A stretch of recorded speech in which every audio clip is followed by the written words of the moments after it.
have each and every person. I know if you are not affected, you're infected.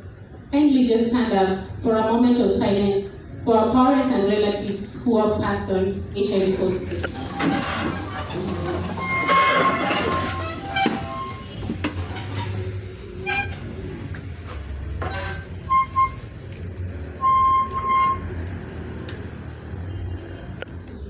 May their soul rest in eternal peace. Amen. My parents were just one of the many things I hoped of my entire life. I remember we used to make toy cars and houses out of clay with my sister.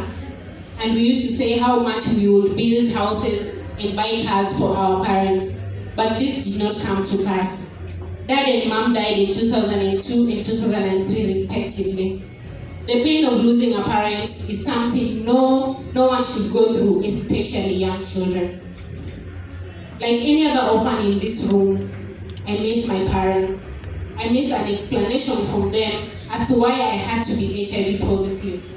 I miss the birthday cakes that were personally made, home-baked, with my mom. I miss the Christmas holidays when the house would be full with friends and relatives.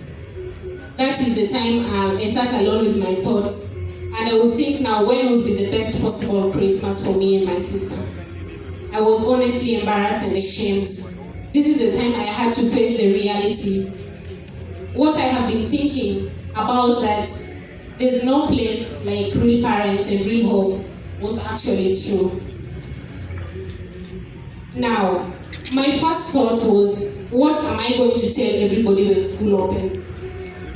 When people are showing their toys, talking about how holiday was, what is my story going to be?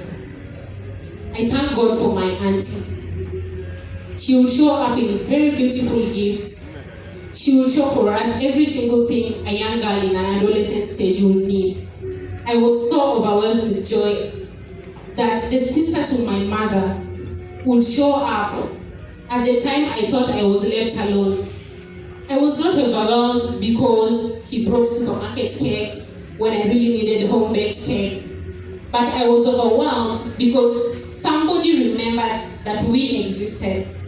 Somebody remembered to squeeze her budget and make our Christmas lovely with toys and food. And also, I would now have a story to tell in school. So I was thinking about this.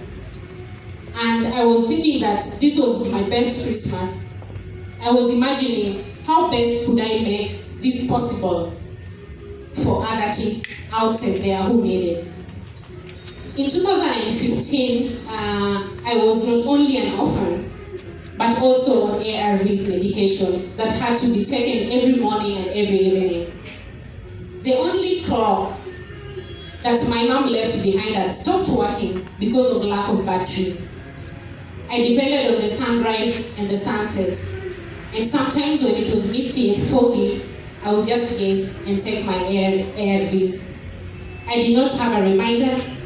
I did not have a treatment buddy. And I did not understand as well the importance of taking my ARVs. Or sometimes I just imagined that if I don't take them when I'm not sick, there's no problem about that. I thank God so much for some of my mom's workmates who really loved and appreciated me. Even after my mom's death, I would still go to the hospital where my mom used to work, and they used to invite me and really accommodate me so well. There was this one workmate of my mom who used to meet me. I don't know if he's in the room. He was supposed to travel all the way from Migori. Dr. Alex. He is a dentist. I know he will come because he is supposed to come.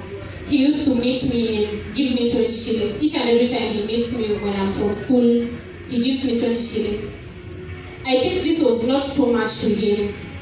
I guess he just gave me these 20 shillings to make me happy and to buy snacks, just like the other kids. But for me, this meant a lot more.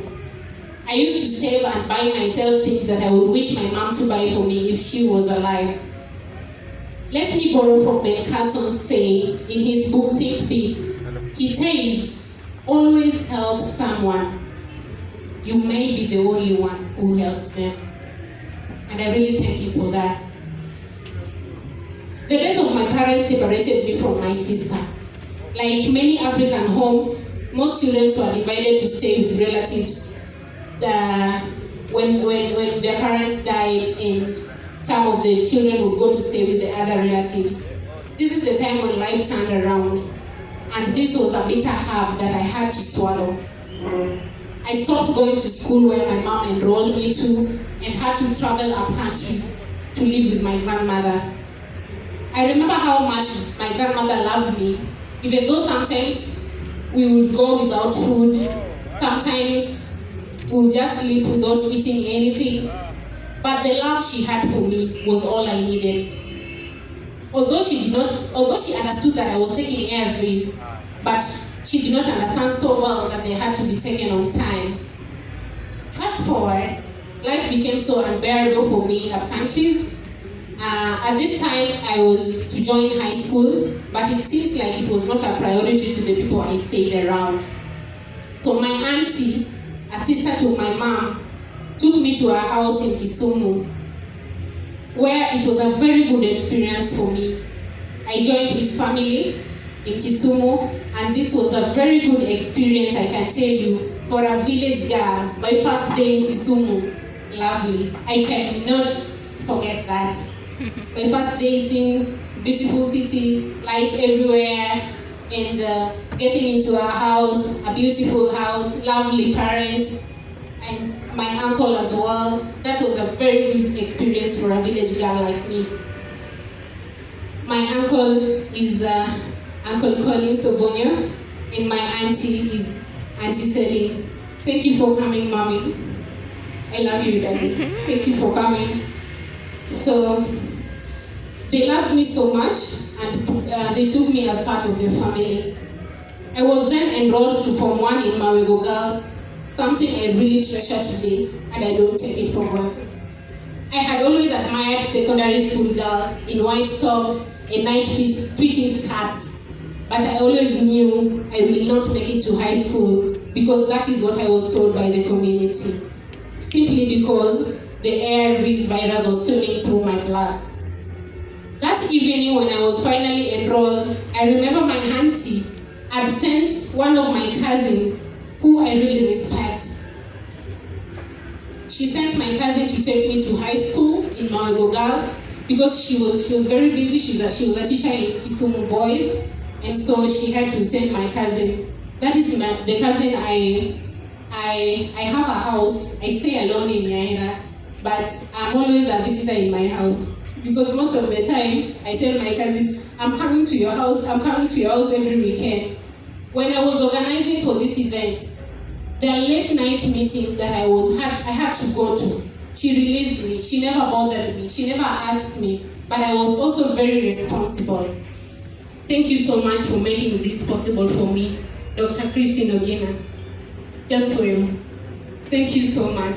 Thank you so much for your support. So, as I was being enrolled, she's the one who took me to Form 1 in Mawego Girls, and my auntie had bought for me everything that a Form 1 girl would need to join. Everything I needed for Form 1 when I was finally enrolled, and that day when I was finally changing from my home clothes to the school uniform at the matron's office, I can remember, although they didn't fit so well, they were very big, the skirt was big, but ladies and gentlemen, I was very happy. I told God that it has come to pass.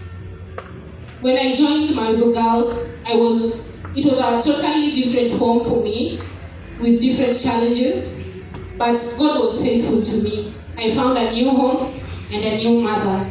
My former principal, Madam Grace Ataro, she was supposed to be here tonight, but I'm very sure she sent a representative. I joined this